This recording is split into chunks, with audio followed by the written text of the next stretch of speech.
Hi అండి. అందరికీ నమస్తే. సంకష్టి చతుర్థి మార్చి 17వ తారీఖా లేక మార్చి 18వ తారీఖా అనే డౌట్ అయితే అందరికీ ఉంది కదండి. ఇప్పుడు మనం అన్ని వివరంగా ఈ వీడియోలో అయితే తెలుసుకుందాము.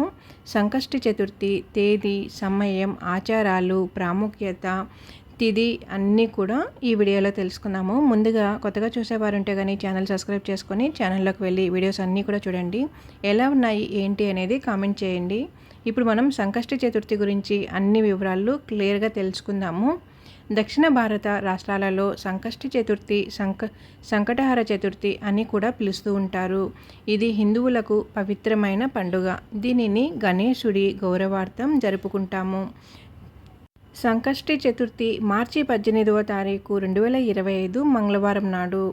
సంకష్టి చతుర్థి మార్చి 2025 తిథి, సమయం తెలుసుకుందాం.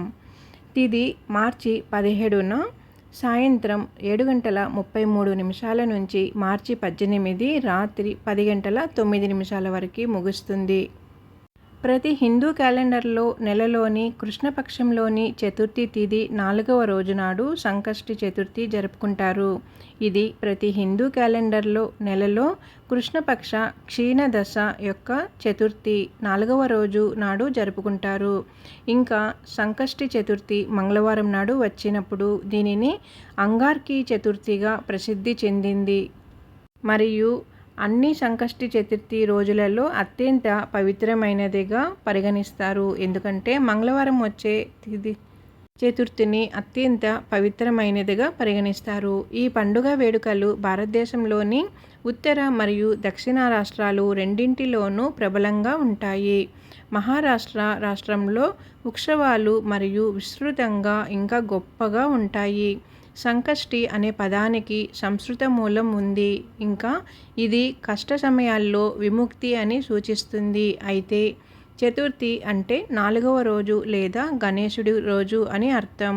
అందువల్ల ఈ శుభదినాన భక్తులు జీవితంలోని అన్ని అడ్డంకులకు అధిగమించడానికి ఇంకా ప్రతి కఠినమైన పరిస్థితుల్లో విజయం సాధించడానికి సహాయం చేయడానికి గణేశుడిని పూజిస్తారు.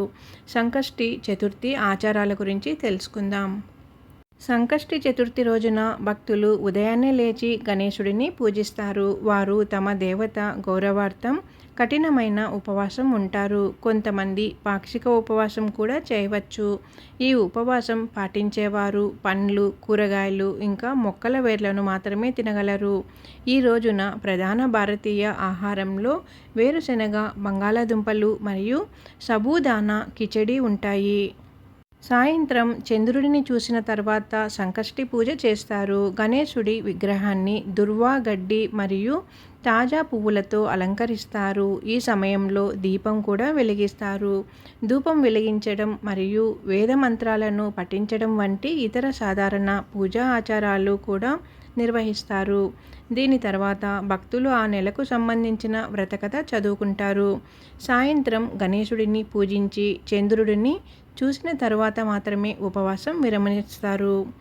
నైవేద్యంగా మొదకాలు మరియు గణేశునికి ఇష్టమైన ఇతర తినుబండారాలన్నీ కూడా ప్రత్యేకంగా నైవేద్యం తయారు చేస్తారు. ఆ తర్వాత హారతి ఇచ్చి తరువాత భక్తులందరికీ కూడా ప్రసాదం పంపిణీ చేస్తారు. సంకష్టి చతుర్థి రోజున చంద్రుడు లేదా చంద్రుడికి ప్రత్యేక పూజలు కూడా చేస్తారు.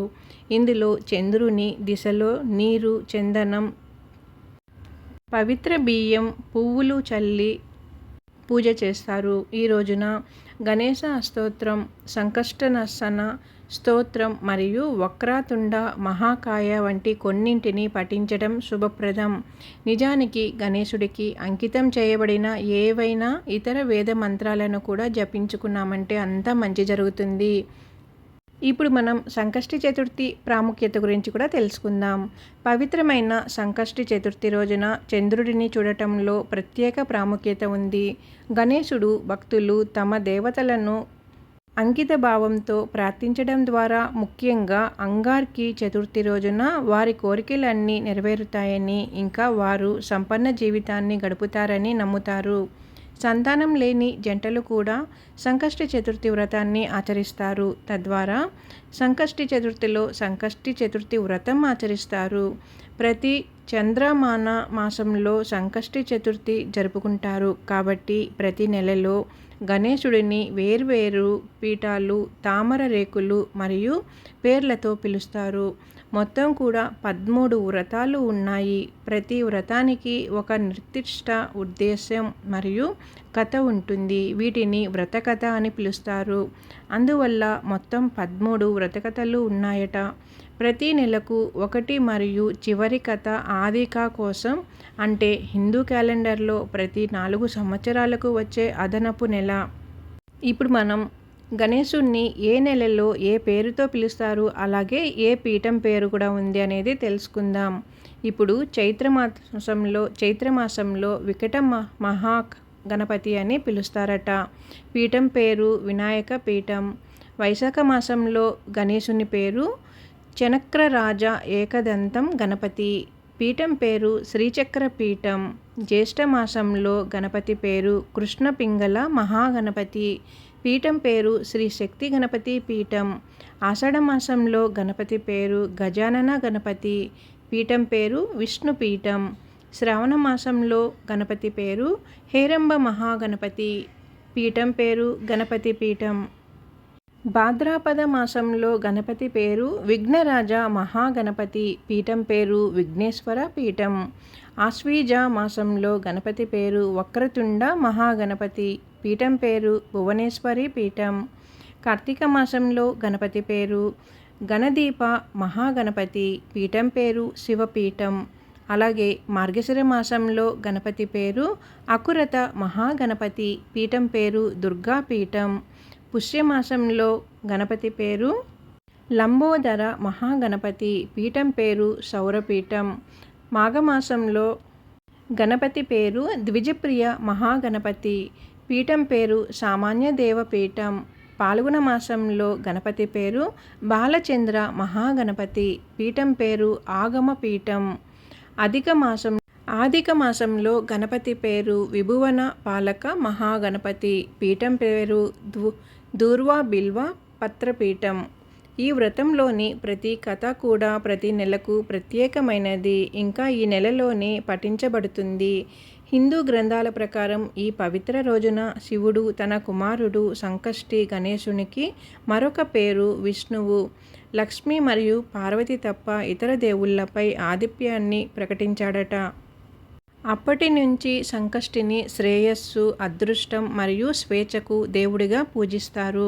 సంకష్ట చతుర్థి రోజున గణేశుడు తన భక్తులందరికీ భూమిని ప్రసాదిస్తాడని నమ్ముతారు. సంకష్ట చతుర్థి వ్రతం యొక్క ప్రాముఖ్యతను భవిష్య పురాణం మరియు నరసింహ పురాణంలో ప్రస్తావించబడి ఉంది. ఇంకా పాండవులందరిలో పెద్దవాడైన యుధిష్ఠిరునికి శ్రీకృష్ణుడు స్వయంగా వివరించాడట. ఇదండి సంకష్ట చతుర్థి పూజా విధానం గురించి. ఇప్పుడు మనము సమయము, తిథి, అలాగే ఆచారాలు, ప్రాముఖ్యత అన్నీ కూడా క్లియర్గా తెలుసుకున్నాం కదా. వీడియో మీకు నచ్చినట్లయితే ఛానల్ సబ్స్క్రైబ్ చేసుకోండి, లైక్ ఇవ్వండి. ఓం గణేశాయ నమః. ఓం గణేశాయ నమః. ఓం గణేశాయ నమః.